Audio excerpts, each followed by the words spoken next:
Welcome to Grappling with a Gray, a forum for promoting an ethical mindset and ethical decision-making to help us more clearly see both sides of complex issues and better navigate the moral challenges of everyday life. I'm Rabbi Yonason Goldson, and I'd like to welcome my guest today. With me is Deb Coviello, also known as the Drop-In CEO, who's an author, speaker, podcast host, and silver medalist curler who coaches C-suite leaders of today and tomorrow to navigate challenges with confidence. Melissa Hughes is founder and principal of the Andric Group, applying recent brain research to improve employee engagement, company culture, team dynamics, and innovation.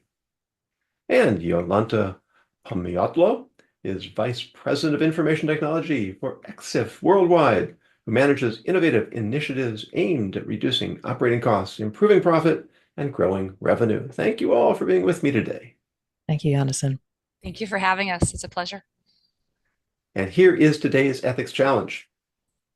Fox NFL Sunday's special in honor of Veterans Day unleashed a firestorm of controversy when New York Giants legend and Fox commentator Michael Strahan failed to put his hand over his heart during the national anthem, although he was standing respectfully throughout.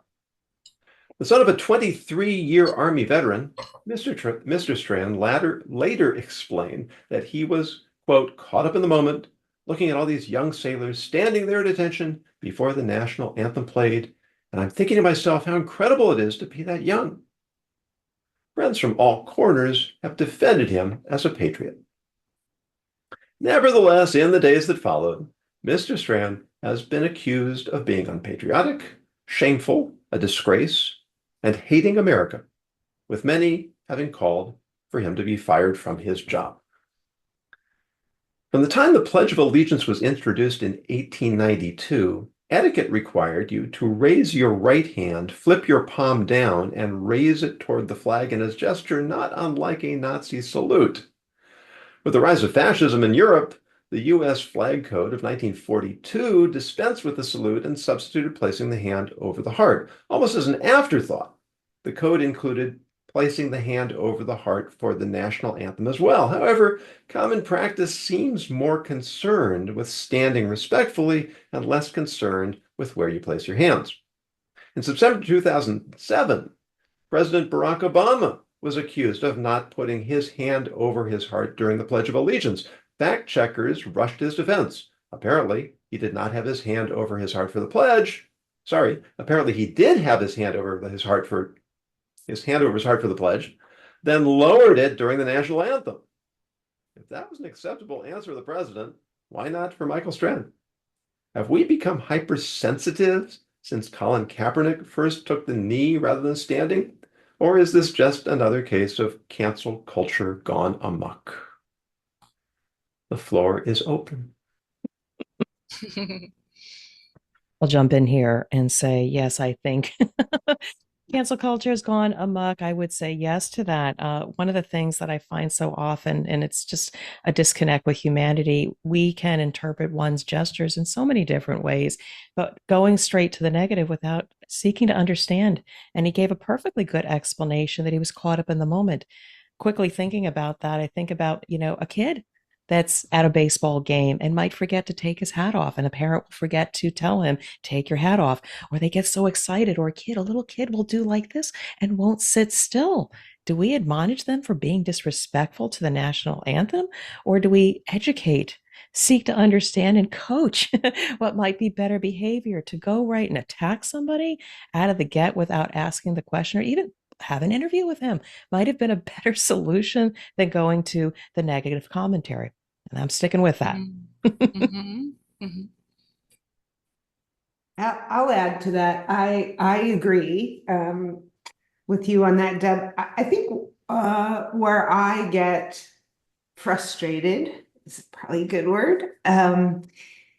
Is does it matter why? So, there are some people that will jump straight to, he didn't have his hand over his heart, he disrespected the pledge. Does it matter why? Does it matter why Colin Kaepernick was taking a knee? Whatever the thing is, does it matter why? And there are some people that say absolutely not. Colin, you shouldn't take a knee during the pledge, no matter, or during the anthem, no matter what. But I do think that there are cases where why matters. And I think there are certain religions that prohibit pledging allegiance to a flag or a government. And so in that case, if someone is standing respectfully, but choosing not to say the pledge, choosing not to put his or her hand over her heart, is that disrespect, or is that simply someone that is respecting their religious beliefs? And correct me if I'm wrong, but this country was actually founded upon religious beliefs, like religious freedom, right? So I mean, I guess the question is, does why matter? And if, he got caught up in the moment, or it's against my religious beliefs, does it matter? And I would say it does. But people are really quick to just jump to, like Deb said, that judgment. Yeah. You remind me of a story. One of my rabbis was visiting Philadelphia, and he went to the Independence Hall, and he walked in to see the Liberty Bell. And when he walked in, he took off his hat and he left on his skull cap. And a person approached him and said, excuse me, you really should uncover your head as a sign of respect. So he said, well, I understand that is the custom here, and that's why I took off my hat. But in my culture, covering the head is a sign of respect. So I acknowledge the custom of America by taking off my hat, and I acknowledge my own custom by keeping on my yarmulke. And you can see the person was not completely satisfied with that answer. What he said he really wanted to say, but didn't, was, buddy, that's our verse on your bell. Says, let freedom ring throughout the land is from Leviticus. Not know that. Wow. Yeah. Jolanta, what are your thoughts? Yeah. Well, I think the controversy that, over this announcer is, I don't know if the custom for an anthem is to put your hand on the heart. Like I've been at baseball games and different events. You definitely take your hat off, you stand at attention, you look at the flag, but I don't recall people putting, like, the norm is put your hand on your heart, definitely for the Pledge of Allegiance. So I don't know why he took so much heat for this. Like I thought that was kind of overblown. Social media and the internet was trying to make something bigger from really what happened, right? So in my opinion. So that's just to that particular incident. But I mean, overall, I think we need to be empathetic. We need to look at the why. We need to look at, are they being intentional? Was that just, they were just, and caught up in the moment. We have to give people grace. And unfortunately, in today's internet world, everybody's looking at everything, filming everything, and criticizing everything. And that is the cancel culture that we live in. So, and then I'll go a desire to turn everything into an issue. Yes, exactly. And make everything bigger than it needs to be. Colin Kaepernick was clearly trying to be provocative, and we can talk about him a little bit as we go. But here, I agree with you. I mean, I don't even remember it ever being required to put the hand over the heart, except it seems for athletes who typically do that. So it does seem a little bit like a manufactured issue. Mm-hmm. Yeah, and context is everything. I mean, if you observe somebody who has a disability and can't stand, do you seek to judge that they're not following the thing and somebody should be lifting them up so they can stand and follow custom? Or it's a physical attribute that we can actually see and understand, or make an interpretation for which they'll have to sit for the national anthem or Pledge of Allegiance? Then if we give that kind of understanding, why then do we simply assume when somebody doesn't, it's bad? Mm-hmm. Mm-hmm. It's a great You don't point. know. You don't know. Maybe, maybe they have a physical disability and they're just trying to stand up when really they should be sitting down because they actually do have an ailment. Why don't we give kudos for people that do stand up when they're 100 years old and it's very challenging for them to be at attention? Yeah. So is this part of the kind of political and ideological tribalization of our society, that there's a perception that everything is intentional? Everything is provocative. Everything is representative of an agenda. And therefore, you can't let anything go. without reading some sort of aggression into it. You're What trying to make a point. You're trying to push a message. You're trying to make a statement. But then what is the importance? Okay, we can go in this direction. Then what is the purpose of media? What is the purpose of news? I mean, let's go there. It is to inform, it is to educate, is to capture historical events and moments and present the information as is and let humanity judge or assess or perceive what is the intention of it. Now, you can have interpretation to make it interesting, but can't we go to the what is the positive of this? Look at all the people standing for the national anthem, but instead let's single out the one that is contrary or different. And yeah, we do that by humanity. We always look for differences. But at the same time, we should ask people, why are you doing that? Maybe they didn't know. Maybe they need to be educated. Yes, we made some assumptions, but I think we're killing humanity in the midst of trying to provoke. And I think media has to take some time to reflect on what is their purpose in human events, you know? Deb, if you're going to be inflammatory, I'm going to have to cut your mic. Yeah. I'll I be think, careful, Jonathan. I'll be careful. yeah. I think the other element too, Deb, is the media in today's world is a two-way street. In the old days, there would be an article and then it would be for mass consumption. There wasn't an interactive discussion back and forth. Now with the internet and with social media and all of these platforms that basically allow and give individuals voices, right, to share their opinions, people, it's a two-way conversation. So you'll see an article and then you'll see a whole chain of comments and threads around, oh, this is this. And everybody feels like they're allowed to share their opinion, right? And they're allowed to tear people apart and they're allowed to voice. In the past, I think people had those conversations, but it wasn't so publicly and online and it wasn't so visible. Like people might have those conversations over a dinner table and you might have those heated debates. I feel like in today's world, the media is very democratized and people participate and it's a dialogue. It's not just here's what's happening, but here's how I feel about what's happening. So that's just an observation.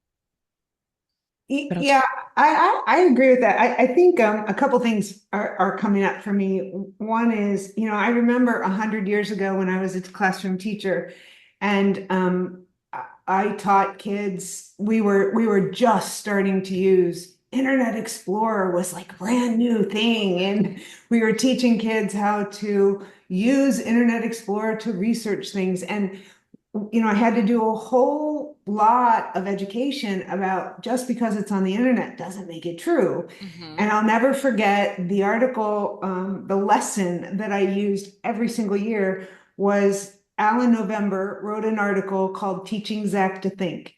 And Zach was a high school student who was doing, he was doing a report on the Holocaust, and they were all supposed to take a position in the Holocaust and write a paper on it. And his position was it never happened. And he got to that position as like a 10th grader in high school because he read an article by Arthur Butts that said the Holocaust never happened and said they were not, all those terrible things that never happened. And Alan November had to teach this kid how to reverse look up the URL address and find out what is it. And the kid said, no, it's a Northwest University website. It's on the Northwest University website, but there's a little tilde, and it was an opinion page on the Northwest University website. And I actually think Arthur Butts got fired for that, rightfully so. But and I think today everything is an opinion page on an official website. Like everything is opinion, and First Amendment gives us all license to say whatever it is we want to say, and you can't tell anybody not that they can't say that or they can't do that because of our freedoms. And I think the part that is really hard for me, like I just wrote another piece about, we are more polarized now than we've ever been probably in history, and our polarization is the only thing we agree on, which is kind of ironic, right? And I think in that polarization, one of our biases is to continually look for information that proves what we believe to be true. And if I believe that I'm right and I believe that you're wrong, then I'm going to constantly be looking for things that prove that.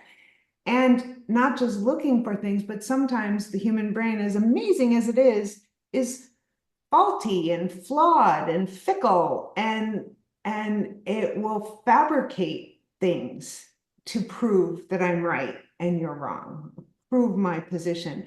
And I think because of all the opinion out there in the news, I think it makes it really easy for us to find the opinion that supports our belief structure, right? And that makes us louder. And then as the chorus grows, everybody gets louder. And Right. I think some of it is the technology that tailors what you're viewing based on your preferences. So it almost like hyper feeds. This is your belief. Okay, I'm going to give you content that reinforce that belief, and that's where I think the polarization comes from.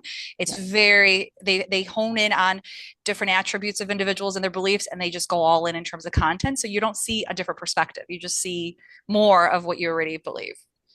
And also, we're really, really bad at being open to a Yeah. position that opposes ours. Like Yes. that takes practice and intention and skill, and we're not born with that. We have to practice that, Mm-hmm. right? And I Yeah. think the last few years have been challenging to I practice. used to make a point of listening to NPR and watching Fox News, and I can't stand either one of them anymore. They've both gotten so extreme that I can't even expose myself to it for more than a couple of minutes at a time. PBS and BBC. Those are the two. I think those are the only two that are just the news. Like BBC No, has no not sure comment. about the BBC. But if I can just lean into this, and yes, I'm paying respect to you, Jonathan, is the fact that you still believe that humanity needs to have these conversations. And had you not brought this up and given us context and reference to historical things, I would not have known that required for the allegiance or guided, and not so for the national anthem, and then history of people, the changing of these or the correction of what it is what they wanted as a society. We need more conversations like this to say, here's what happened, here's some context. Let's have a conversation. Let's accept the fact we may or may not agree, but let's communicate and educate on the topic. And maybe in the process, we'll heighten somebody's awareness and say, I think I can formulate my own opinion whether this situation was right or wrong. Did he mean to disrespect, the country? Or was it simply he did what he had in the moment, but he was present. He was present, and nothing that he did was disrespectful until somebody said it was. Well said. Yeah. Yeah, I mean, I'm passionate about that. I mean, it's one of those things that just in general, society likes to put people in a box and profile. When you want to, identify somebody, you say, well, they look like this, they're this high, they're whatever. We put people in a box and all of a sudden we presume certain things about their intentions and their persona. And yes, that's how society survives. You, me, them, us. That's the tribal mentality. Are you with us? Are you against us? That's how society, has started. But I think we've evolved a little bit since then. We have language, we can communicate with each other, and we have this higher level of thinking. Like, help me to understand, like maybe if there was some dissension, check your facts, check your references, go to the source and ask, we notice this, we want to report on it. Help us understand. We think it was disrespectful, but what say you? There's a little courage in that to go to the source and actually reveal the source. And I think maybe media is just a little bit, I don't know, afraid of what they might hear. It's also, even when you agree with something, there's this wonderful quote by Martin Luther King about anti-Zionism being equal to anti-Semitism. And it's just this wonderful quote that goes on and on and on. And the only problem is he didn't say it. He said one line, but somebody composed a whole follow-up to that line and disseminated. And I have seen it quoted by very highly respected people. And while it would be really nice if he had said it, he didn't. So should I rationalize? Well, he sort of said the core idea, and this is just amplifying it. And since it's out there, we can sort of go with it. I mean, that seems really disingenuous. So whether it's something we like or something we don't like, um, what you're saying, Deb, is to make the effort Yeah. to verify. And there are actually resources online. Of course, you have to check the resources if they're being Of accurate. course. And then the greater outcome is let's just take this opportunity and make it a human interest story. Let's talk about the origin, of why we do certain things. Why is it that the society needs certain symbolisms and song or verse to describe, that national, the respect to their nationality? Let's go have a conversation about the origins of those things. How did we come to this place? Why is it important to society? And what are the differences between the society? And learn that what might be, respectful here might be, to your point about religion, taboo elsewhere. And let's learn about the customs of others. So, because we're a global society, we need to know that we respect other societies. So let's talk about the similarities and differences about how we pay respect to our society. That's the broader opportunity versus going after an individual and creating the aura of news, which it's not. I also think that because we become so digital, that makes a difference too. Because if I'm standing next to the guy who doesn't have his hand over his heart, and it's a big deal to me, I might say to him, "Hey, buddy," and then he might say, "Oh my gosh, I was just all caught up in the moment." And in that exchange, you would be an idiot. You would be a jerk if you dressed him down for that. Like you would be like, oh, that's like that actually is inspiring, right? That's actually endearing that he was caught up in the moment and that he was so present, right? But because we're so digital, we never have those conversations face to face. And it's a lot easier to be a jerk behind the keyboard. I mean, it just is, right? About evil texts and misinterpreting texts and emojis and abbreviations. And then all of a sudden people get upset with each other. But that's not what I meant. Well, then let's change our form of communication and let's really connect with people. And it snowballs from the comments because you put something out there to get comments, to get likes, to get comments. And then the more comments you get, and now everybody's enraged. And then a story like what we're talking about is born. I also feel like the comments people post on social media or just on the internet, because it's not, you're not present with that person next to them face to face. It's very different. Like there's a lot more disrespect. There's a lot more candor and rude commentary when you do it online. But if you were actually next to a person, you would never say some of those things to a person's face.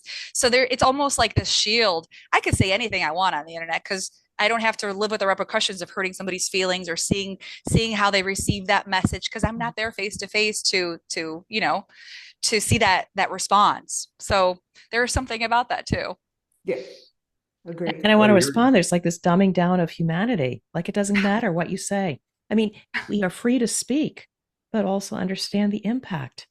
It's just we've dehumanized ourselves by leveraging technology to some extent. Oh my God. You do remind me when I was, I don't know how old I was, probably 10, more or less. And I was at a ball game with my dad. And we stood up for the national anthem. And right in front of us was a guy who didn't take his hat off. And my dad said, "Hey, buddy, take off your hat." And the guy didn't respond. So my dad said it again. And the guy didn't respond. He muttered something.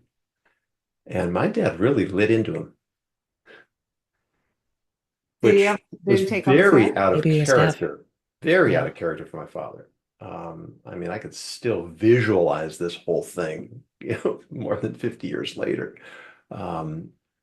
It really caught me by surprise, and that, but it impressed upon me that some things are really worth standing up for, whether it should be done exactly the way he did it or not is open to question. But when we become too passive or too accepting of forms of disrespect, that's sort of tilting the other way, isn't it? Yeah. And in that situation, maybe the guy had hearing issues. He couldn't hear your father yelling at him, etc. Maybe they were embarrassed. They're bald. Who knows? You need to understand. try to understand, educate where we can for those who want to listen. So context and perception is important. So true. Yeah, we have a comment here from Hirsch who says, very good points all around. The immediacy and scope of exposure makes for a very superficial standard of what's acceptable. And true, the critics are not accountable. Mm, mm. Just to piggyback on what you said, Jonathan, about taking a stand, I remember early on with the Colin Kaepernick stuff, though there was a ton of criticism, but then there was a camp on the other side that was like, hey, listen, he's not setting fires. He's making a statement in a very peaceful way about something he believes strongly in.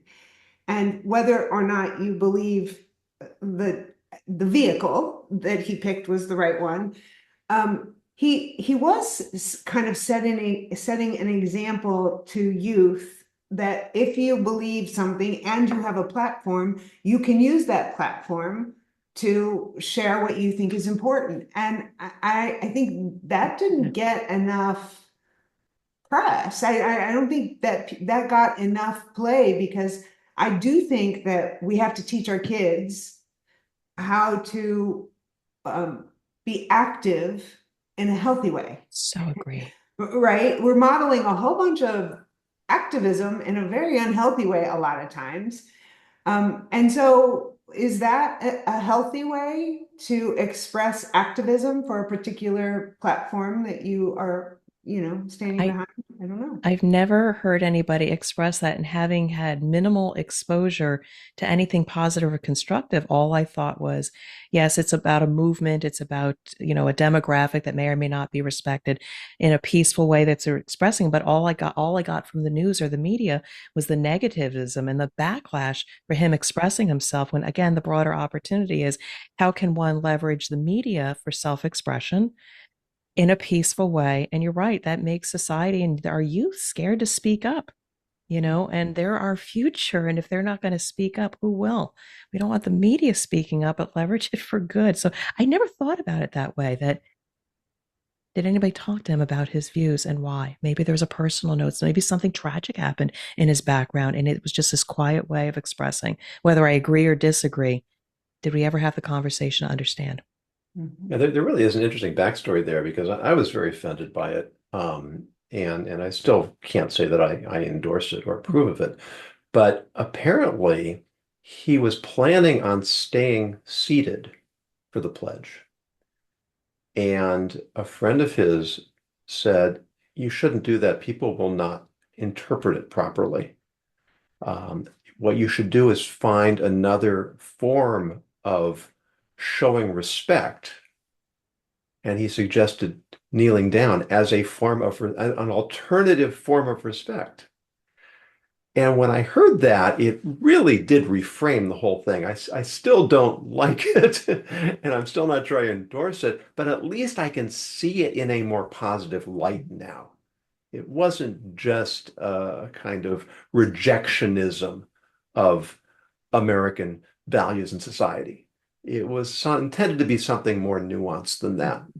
And I think that that's something that really ought to be brought out as well. That was actually a really good recommendation, Unison, because when you take the knee, you think of prayer, you think of, Yeah, right? It's a much more respectful position versus just sitting there and ignoring. right. So that was a good. And yet nobody interpreted it that way. And I think Wow. to this day, he still has, he's not playing football. Like, No, there's repercussions. I mean, yeah. But nobody sought to understand and tell his side of the story. Maybe he did, and maybe, again, we can't know. Maybe there was something tragic in his background for which he felt strongly, just like a religious belief, to express any injustice that he perceived. And again, whether we agree with whether it was an injustice or not, he took a position. And that is what our country is about. So again, self-expression or mishaps in how we show our respect. I'm just going to say it again. We need to understand, educate, and have a larger conversation because of it. Well, how about the response on the flip side of that? And I agree with you 100%. But the flip side is that if I want to project a message, I have a responsibility to anticipate how that message is going to be received. Because even if I'm 100% sincere and well-intentioned, and yet I choose a method of communication that is not going to land the way I would like it to, do I really have the right to blame the people who aren't getting my message? Or is it my responsibility to tailor the message and find a way of presenting the message so that the chances of it being well received are increased? May I respond to that one? I just Of wrote an course. article on, we talk about change management and two-way communication. Well, I cascaded that initiative. I had a town hall. People asked questions. Therefore, everybody understood the communication. And I said, let's ban two-way communication and seek two-way understanding, because you can send a message, but until the recipient consumes and understands and can reframe back exactly the original intent, you've not truly expressed in the right way that they understand. And so again, it's a higher responsibility that if we're going to message, do it in a way that we truly connect to people's understanding about what was your intent. So we sometimes skip over that. Yeah, and this has never happened to me, but I know it's happened to other people where you put something out there and it's not how I meant it. That's not at all what I meant to say. And I think so part of that is, you pay attention to the group you're in. You pay attention to your audience, read the room, right? But also part of our learning is how we respond to that. When someone says, hey, you know what, I didn't appreciate that, whatever it was, I can bark back and go, well, that's not what I meant. Or I can go, oh, wow, what was it that how did I phrase that so that you took it that way? Because that's not what I meant at all. And so, Deb, to your point about two-way understanding, I do think there needs to be two-way communication for that understanding to happen, because, somebody, if I don't hear how I've offended someone, and again, this has never happened to me, but if I don't hear how I've offended someone, I can't fix it. I can't apologize. I can't, hold myself accountable for it. But more than that, I can't learn from that next time, right? And that person just thinks I'm a jerk. But that's never happened to you, right? But that's never happened to me. So, I mean, people have said that's happened. So, Yeah, I actually had a fellow who was very, very, very, very friendly. And out of the blue, he just stopped talking to me. It was like I didn't exist. And Ghosted. You got ghosted. yeah, got married before there was ghosting. I got ghosted.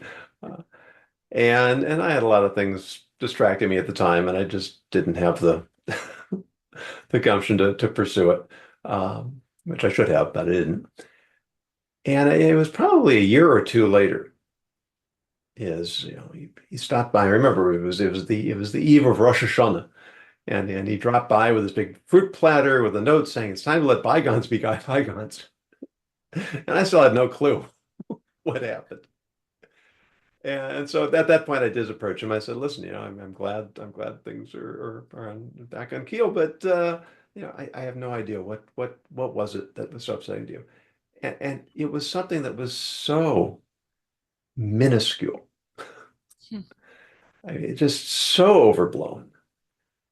There is absolutely no way I could have even guessed that this would have been the issue. And how often do we never resolve these things that really could be cleared up with virtually no effort? Because we just make assumptions. No, he's a jerk. She's a jerk. Moving on with my life. Yeah, and I think when someone offends us and you go to that person and you say, hey, and maybe you didn't mean it this way, but this is what I heard and that really hurt my feelings. I think you're actually giving them a gift, because to approach it that way and giving them the opportunity to say, oh my gosh, like I didn't, I can make people mad. It is not out of the realm of possibility that I can make people mad and not even know it. And so then, like in your case, Jonathan, I'm months down the road going, what happened to that person? Like, and I don't know. But so if you go to the person and say, this is what I heard, this is what you did, and this is how it made me feel, or this is what I heard from you, that is actually a gift to that person, because we all do things that we have no idea how, it comes across to the world or to a person in the world. Maybe not the world, but maybe a person in the world. And I mean, there are a lot of things that I don't say anymore because I didn't mean it to be a bad thing, but someone took it wrong, and I'm like, okay, taking that out of my lexicon, right? I mean, it happens to all of us.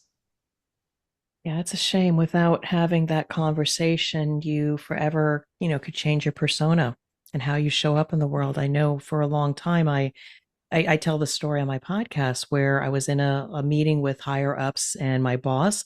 I said something I didn't think. I just spoke first.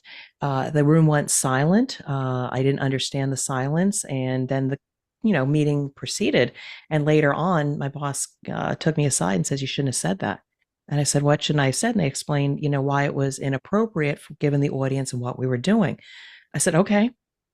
Never got any guidance or coaching on what then the feedback that I needed to better reframe. Should I have expressed my opinion offline with my boss before going into that meeting? But we just kind of fire things off at people and say, don't do that. And I will tell you, I kind of went quiet and lost myself for a while because I was afraid that the world would jump down at me, and I didn't have the tools to even ask. Give me some feedback. What could I have done better? Think about all the people in society that you shouldn't have done that. They misinterpreted, how they sent the signal, and then you don't hear from them again. Quiet society because of how we respond and we don't understand. So it's sad. It's very sad. It's kind of ironic that on the one hand, what you were describing earlier, Jolanta, the willingness to say anything when you're hiding behind your screen and your keyboard. And on the other hand, this aversion to confrontation that is behind ghosting. And that's even when I can still hide behind the keyboard and the screen. It's easy. It's easy. Just don't respond. What are you going to do about it? The dichotomy is rich there, right? Yeah, yeah. So again, how are we going to have the courage to express, the courage to understand? That I think is a bigger question. How can we raise the voices or curiosity of other people to ask people, why are you doing certain things? You're not following the custom versus don't do that. Hey, do you know we're supposed to do this, or stand while we're doing this? Try to take it as an opportunity to educate versus just don't do it, because obviously you're going to get that dissension. Can I throw one more wrench into this, Jonathan? You would expect. Throw away. So to speak. And at what point is it none of my business? Because I do think that we're very quick to jump red at things that, there are 11 million bits of information swirling around my brain, and I'm only consciously aware of 40 of them. And that one maybe should have been in the 11 million part and not in the 40 million part. Maybe it was just none of my business. Like I could just keep going. So I think there's that. And, none of us have to be the moral police, the thought police, the Pledge of Allegiance police, the, whatever. So is there a place for us to say, that is not my business? No, I agree with that. And again, there's just so much information coming at us. We're getting to a place where we can't discern where do we spend our time and where we don't. Sometimes you have to just let it be. And that is always hard because we feel like we need to contribute or respond because the world is coming at us with inputs, whether it's positive, negative, we agree or we don't agree. We're conditioned, social media, because we got to react and like. Yeah, and that's a really interesting point that I even before we got into the electronic devices, any kind of a talk show the kiss of death is dead air. Mm. And dead air on a radio show can be 3 or 4 seconds, which just sounds like an eternity. And yet, we need time to process. Right. We have to let ourselves pause and think and digest and reflect. And we just don't have a medium that allows that, except for actually face to face, which we're doing less and less. Mm-hmm. So there's that pressure. I have to fill the empty space. And once I have to fill the empty space, doesn't matter what I'm filling it with anymore. Mm-hmm. Got me thinking here, because sometimes when I interview somebody, they actually might not come back with a quick-witted response or their standard talking point. I actually see them pause and think and not fill the space like, oh, Deb, that was such a good question. As I think about that, and they're trying to figure out. And I've been telling my editing crew to, like, they had an extended pause. Maybe can you look at that and maybe shorten it up? You know what? I'm wondering, maybe I shouldn't, and just let it be. Well, let it be might be a good place to let things be at the moment. We typically don't solve the world's problems here, but at least we try to get a more complete look at them. Mhm. So thank you. As Thank you. always, Deb Coviello, Melissa Hughes, Jolanta Pomiotlo. Thank you for making time to be here, share your wisdom, share your insights. And for those of you who are watching or listening, if you would like to hear the backstage conversation that continues, you can go to my Substack, become a premium member, gain access to that. Otherwise, if you have a topic you'd like us to take up, please go to my website, ethicsninja.com, use the contact information, suggest your idea. If it's compelling, we definitely will take it up for a future episode. And until then, as always, we continually remind you and encourage you to grapple with the gray.